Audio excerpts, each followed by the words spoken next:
na ndị Igbo kwenu kwezuonu. Na aha m bụ Maazị Nnadozie, Chief Chukwudị n'Igbo 1 of Ụmụagụ. Na ndị be anyị, achị m ka m bịa gwa unu otu ihe siri gaa taa. Na lekwenu m anya, anọkwara m onwe m ofu nwata nwaanyị nwanụ bịa jụọ m, onye ọcha onye bekee bịa jụwa m, shi m na o nwere chalenji ndị Naijiria na-eme, na o nwere nke ndị Igbo ọhụrụ na Instagram, na ọ chọrọ ịjụ m na onye nwanọchi, of course I am Igbo. When you are your wives, while you are kneeling down and proposing to your wives, our wives are kneeling down to show the entire village who their husband is.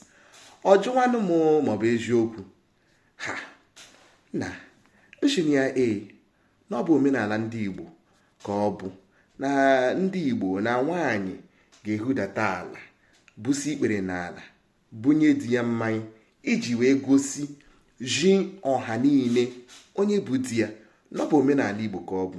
Ọ jụọkwa m shi m, ọ pụtara na ụmụ nwoke ndị Igbo anaghị ebusi ikpere n'ala enye nwata nwaanyị ring iji wee propose.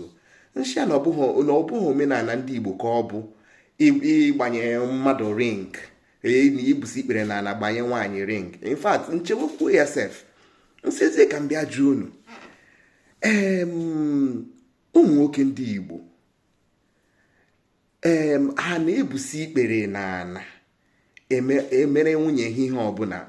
Mana ajụjụ na-eweta n'ajụjụ. So mụnwapụ na-achị ka m jụọ unu, o nwere ihe ga-emenụ nwoke Igbo lụrụ nwaanyị ga-eji wee busere nwunye ya ikpere n'ala? Because nke a o shikwere ike. So ya mere m ji ka m bịa jụọ unu. Mana mụnwa na ọ bụrụ na nke alụmdi na nwaanyị ahụ, ama m na ndị Igbo, ụmụ nwoke ndị Igbo anaghị ebusi ikpere n'ala eme ihe dịka propose to nwunye ha. Ama m na ha anaghị agbanye ring. Mana ka nwaanyị a shiri jụọ m ya, o nwee ka o shi na-ene ma ya ka gashi na gị nwakwanụ ọ bụ na ebuseghị ikpere n'ala nye nwunye gị ring. Nshi ya na keesi nke m dị iche. Ebuse m ikpere n'ala nye nwunye m ring. Ajụrụ m nwunye m, ị ga-alụ m? Ọ na-eme anya, ị masịrị m ihe ma ọ dị gị mma? Kpachi m na ihe ga-ede m mma. Anyị akwadowe n'ọlụlụ. Mgbe a na-alụnụ, nna ya ebunye ya mmanya, ọ bịa busi ikpere n'ala, shi ha ndị ọha niile lekwa onye bụ di ya. Otu a ka o shi mee na nke m. Ọkwa na o nwere otu o shi mee na nke gị na-abụghị ihe m kọrọ na, biko unu kọọ ya ka ọnwa ike dokwe n'ụmụnwa anya. Aha m bụ Maazị Nnadozie, Chief Chukwudị n'Igbo 1 of Ụmụagụ. Ya gaziere unu, nke onye chiri ya zere.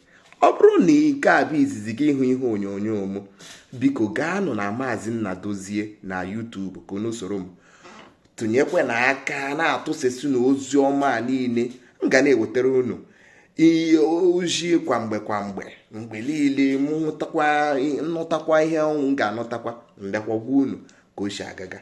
Biko unu sakwa m ajụjụ m jụrụ unu, o nwere ihe nwoke Igbo na-eme busi ikpere n'ala na ebe nwunye ya nọ? Ka m mara. Ngwanụ, ya gazienụ mma.